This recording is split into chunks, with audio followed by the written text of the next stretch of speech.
This is officially my last weekend before I start dedicated step 1 time.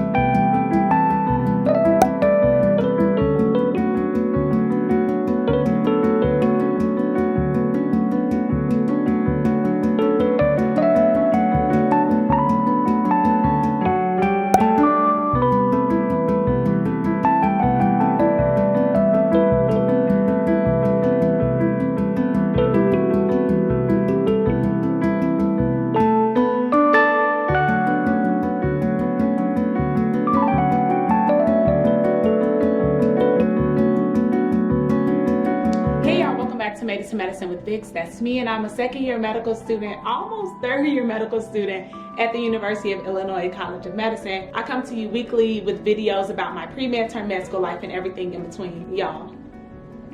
This is officially my last weekend before I start dedicated step 1 time. And I feel like I've been talking about this for so long, but I failed to let you know what is dedicated. What does that even mean?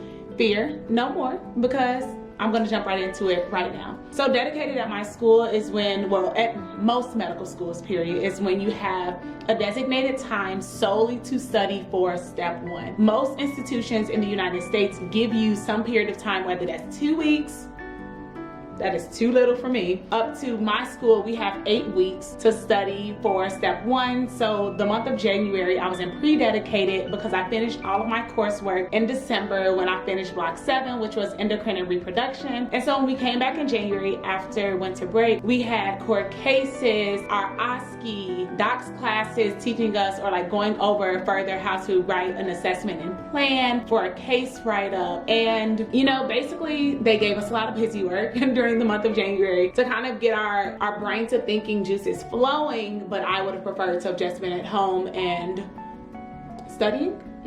But we did have 3 practice exams. One was the CBSE, which is a practice MBME exam, but it's administered through the school. So even though I know my percentage correct, I never will get to see those questions again because it's a school-based exam. I think maybe for their accreditation or like their stats, whatever, all on them. Our second exam was during week 2 of block 8 part 1, and it was a pathology exam, again, school exam, but still MBME. Couldn't see the results, but I know my percentage. The last exam, they gave us a voucher to purchase MBME form 25 so that we would all be taking the exact same exam. And the great part about it is I finally get to see what I've gotten wrong instead of just saying, oh, you scored this percent in GI, this percent in neuro, this percent in psych. No, okay, so what neuro questions did I get right, wrong, everything. So that's been pretty cool. And dedicated officially starts on Monday. So that means during this time, I shouldn't really be focusing my energy on anything else other than USMLE step 1. Kind of crazy. So people had asked, like, how do I have such good time management as a busy medical student, all the things that I do? Well, I just got off of a Study With Me live for 3 hours on a Saturday morning, and I have a 1-hour break, and as y'all saw, I am doing my laundry. So if you hear something in the background, it is my washing machine putting in some work on my sheets, okay? So I just really am very strategic about how I spend my time during the weeks. I'm gonna break down how I'll be studying for step 1 for you so you can see where this huge time management really comes into play. So I am still going off of my osmosis schedule that I showed y'all when I posted my step 1 study schedule video, and I'm using that as a guideline for how I should be reviewing this material. Fun fact, literally last night I found out that they just give this to you as a guide, right? But I can extend the days if I need to. So although I did finish renal and I believe they gave me 3 days to do it, I started a day early because, you know, I thought I would need it, and I really did not. But I can go into the settings on osmosis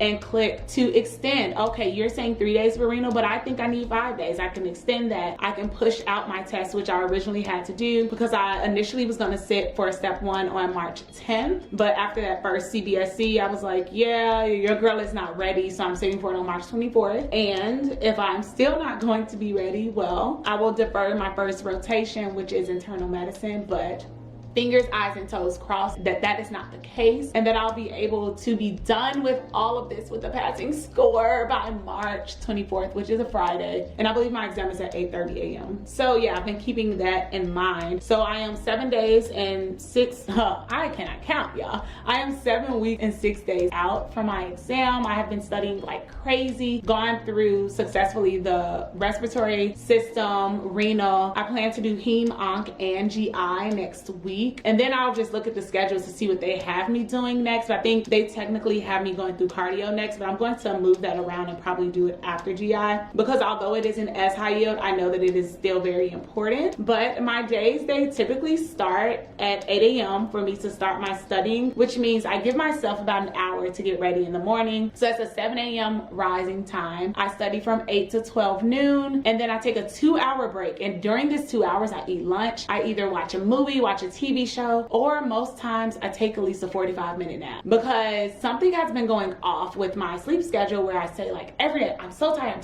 I'm gonna get to bed early tonight, and then I don't get to bed early. So I wake up and I've had only like 7 hours of sleep, and I'm a person who truly needs 8 hours to function. I'm gonna holler at y'all during rotations, especially surgery, when I'm getting up and having to be at the hospital at 5 a.m. to let you know if I'm still sticking to that or how I'm surviving during that point in time. But I'm hoping that I'll still be able to stick to my 8-hour sleep routine, but lately I haven't been getting that. So I factored in a nap midday because I deserve nice things, and if you don't think I deserve it, I'm gonna take it anyway. So after that 2-hour break, then I go back into studying for another 4 hours on YouTube Study With Me Live. After I get off of there, then I work out. My workouts are supposed to be 30 minutes, but recently they've been literally an hour, and I haven't even noticed it. Like, I spent 15 minutes on the Stairmaster, and then I lift weights, and I promised myself that every single day that I work out, I have to stretch for at least 10 minutes because my muscles need to recover, and also my bones, I feel like they're getting brittle, and I just want to optimize my youth and continue to be my best self. So I must take care of my body. And with that consolidated study schedule that I just provided for you, I always start the day with some practice questions. And I have been doing tutor mode, but as looks like this is the last day of studying before dedicated, I guess I have to go to taking off of tutor mode and doing time question sets. I'm going to ease my way into that because, yeah, I just don't know how I feel about it, but I will eliminate tutor mode come Monday of dedicated, which is January 30th. And I want to be doing 60 to 80 questions a day. I've already gotten my way up to 60. By the end of pre-dedicated, I said I wanted to be at 40 questions a day. And surprisingly, the past 2 days, I've done 60 questions. So shout out to me for that and with that progress. And I need to be doing blocks of 40 because the step 1 exam is actually, I believe it's 7 blocks of 40. Not quite sure, but I'm almost certain that it's 7 blocks of 40, and each block should take you 1 hour to complete. And yeah, so I want to start training my mind to sit for 40 questions straight, 1 hour uninterrupted, and completing those questions so that I am good for the actual exam. As of right now, I have my schedule set up so that I'm taking a practice exam every 14 days, so every other Saturday, and that would lead me to doing 4 practice exams, and then I'll do the free 120, which is, I don't know why they call it the free 120 because you actually have to pay for it, but I'll make another video about that because capitalism is really something else. But essentially, I'll do 5 practice exams before I sit for the real test. But I had a dream last night, and I'm trying to start following my gut and my intuition a little bit better, and I believe that I would like to take a practice exam every 10 days, and that way I should be able to get in at least another 1 or 2 and quickly assess or see like how I'm retaining information, if I need to continue to go back through another system or whatnot. But as of right now, it's at the 14 days, but we'll reevaluate. Like with step 1 schedule, I'm going to constantly be reevaluating everything, seeing what's working, what's not working. Someone told me the other day, solely learn through practice questions, but I know me, and I'm not the person who can 110% learn through practice questions. I have to review some of the material. I do not remember these things. So just doing questions,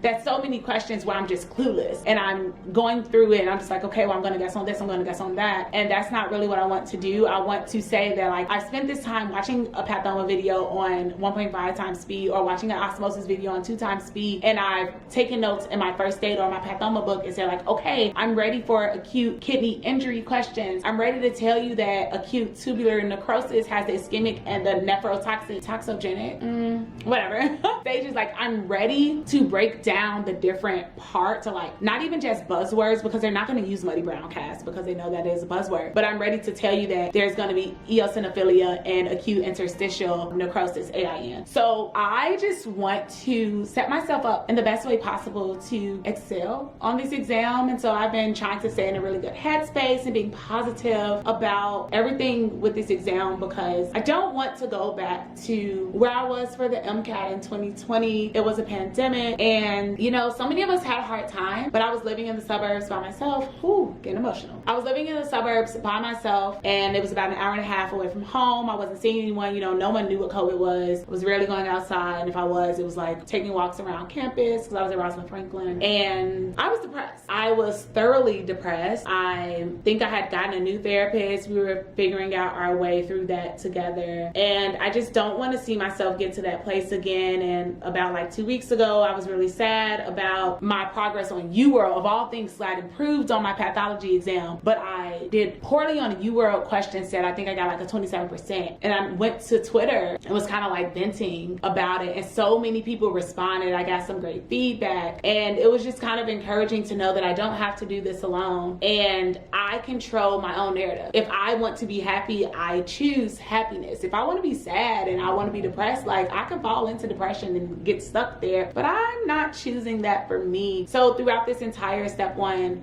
time, I'm really choosing to take my win. Like, a win is a win. If I went from 30% correct to 40% correct, or 33% correct, like, a win is a win. I have progress, I have improved, and that's all that I can really ask for myself. So I'm going to be tracking my progress with creating weekly videos for y'all, telling you like how I'm feeling about the exam, how I performed on a practice test exam, showing you study vlogs, just bringing you along on this emotional roller coaster of step 1. But I'm hoping that my emotions are less of a roller coaster this time and more of a merry-go-round, you know, the small ups and downs, but not like the raging bull here where it's like out of control.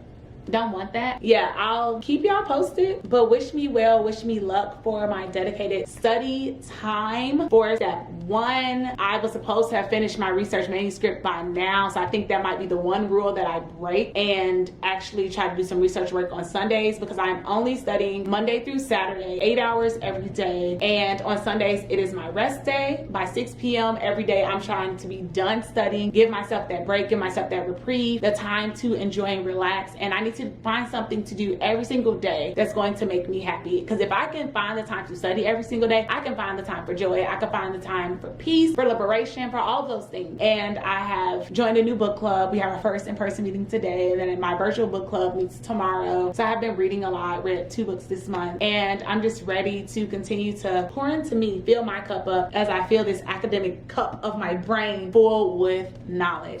All right, y'all, that's all I have for you this week. Please leave me a comment down below and let me know what you're curious about on this journey, or my road to step 1. What do you like to know? And I will see y'all next week. But yeah, keep on watching these videos, y'all. Please keep watching. All right, bye.